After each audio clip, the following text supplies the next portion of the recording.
I wanted to come back to this, but now when I was messing about with my device with the coil offsets, I originally designed some new rotor drums with magnets that are offset with them. I've just put one magnet in there that's the that's the difference really, but there's no this particular drum is rejected because it actually warped.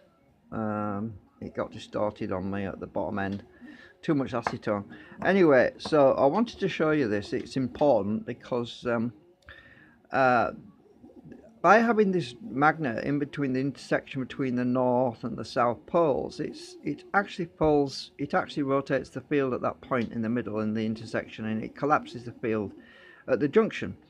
Well, the previous drums didn't have that, you see. As you can see, there's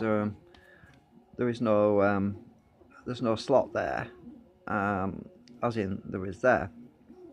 So from what I'm finding from the improvement that I made to the drum by having them magnets at the intersection to basically collapse the field into at that point, and it pulls the field around, so it rotates the field so that it actually, as the drum's spinning and we've got that coils in front of the drum, the field is assisted in rotating at the junction by this magnet that's here. Probably easier if I turn it all the way around, but because when you don't have that there, when you don't have that magnet there, then you've got more drag, and I'll explain what's going on. Because a coil that's actually adjacent to the magnet. I don't think I've got a coil handy I can show you because they're all installed right now, except for the other ones. But when there's a coil that's adjacent to this junction as the rotor drum is spinning around, because it's reluctance to let go of the field, because there's reluctance there, it actually induces a drag on the rotor. But the actual magnet, because that's there, it's just a perpendicular angle, so the flux is at an angle. It rotates that field. So as the coil is passing the rotor magnet at that point, it has to let go because there's a balance situation, because because this magnet is perpendicular, it's equal on both sides.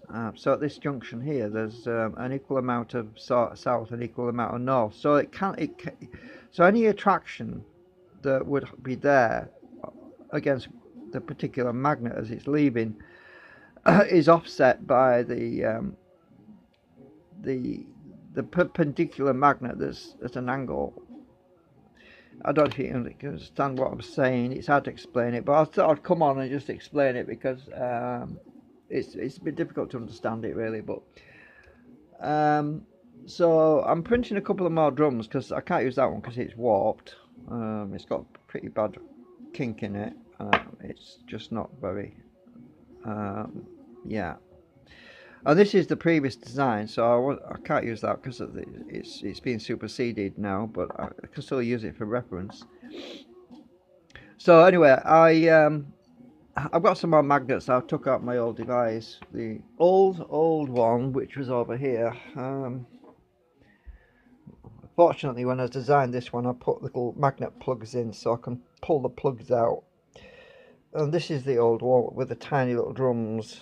So I've been taking all the magnets out of this old one because I don't just sacrifice, I don't destroy it because it might be useful in the future, but I want the magnets because there's about 40 quid's worth of magnets in there, and I'm not going to just leave them sitting doing nothing. So I've got to take the magnets out of this other set of the drums, because there was actually 4 drums in that other one, so I've got to take the magnets out of there, and it's a bit of a tedious job, but it's not too bad. But so far, this is all the magnets that I minus 2. I've got all the magnets out of them 2 drums. So there's enough magnets there, minus 2, to populate another hull of my large drums, which is the next job to do, really. So anyway, I just thought I'd update you on that. It does seem important having this magnet there, because I noticed a big difference on the performance in the fact that when I added the extra coils into my device, I know it's weird. This is kind of strange, because my magnet drums are actually, well, I've got one without the magnet there, right, one without the magnet and one with the magnet. Now, and this is how it's arranged on these, on the generator. So the one coil is actually above a drum that doesn't have the magnet there, and one coil is above a drum that does have the magnet there. So what I want to do is populate the entire thing with these drums, which means I need 2 more drums with this magnet in that position, because I want to compare it. So there's 2 of these with a magnet on both coils on here, and I want to compare it with a situation where one is with and one is without, one is with, one is without. So that's what I'm doing right now. So I've got to make another drum, another one of these drums. I've already made one, it's drying over there. This is the one I've just done. I'm just letting it dry. There's no magnets in it. It's just been acetone treated. I'm letting it dry evenly on the spindle thing. So when that, I can stick the magnets in, I suppose, while it's still drying. It won't matter. It'd be easier actually, because it'd be softer, and the magnet, it will give a bit as I'm pushing the magnets in. So I'm probably going to do that after I've done this video, because it's dried a bit enough for me to get the magnets in. So anyway, that's what we're at the moment, and I just found it really interesting though that when I was running it and I added the extra set of coils, I didn't see. I actually saw an increase in speed, and I also saw a reduction in input power, which is very, very significant. Yeah. Anyway, that's it for now. I haven't got this thing running right now. It's just got power. It's not running right now.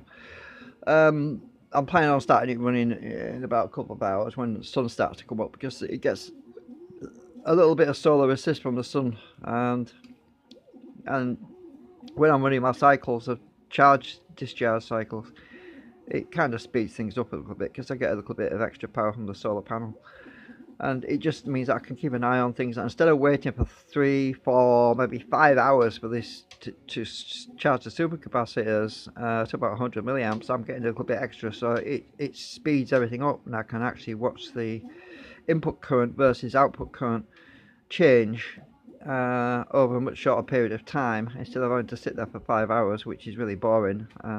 Yeah. Anyway, that's all for now. I need to get them other magnets put in the other room. Anyway, thanks for watching. How long have I been going anyway? I can't see the thing. It's in red. It's horrible. It's hard to see it. 8 minutes? Oh, that was pretty short.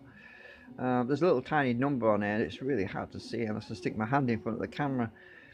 Right. Oh, be back later.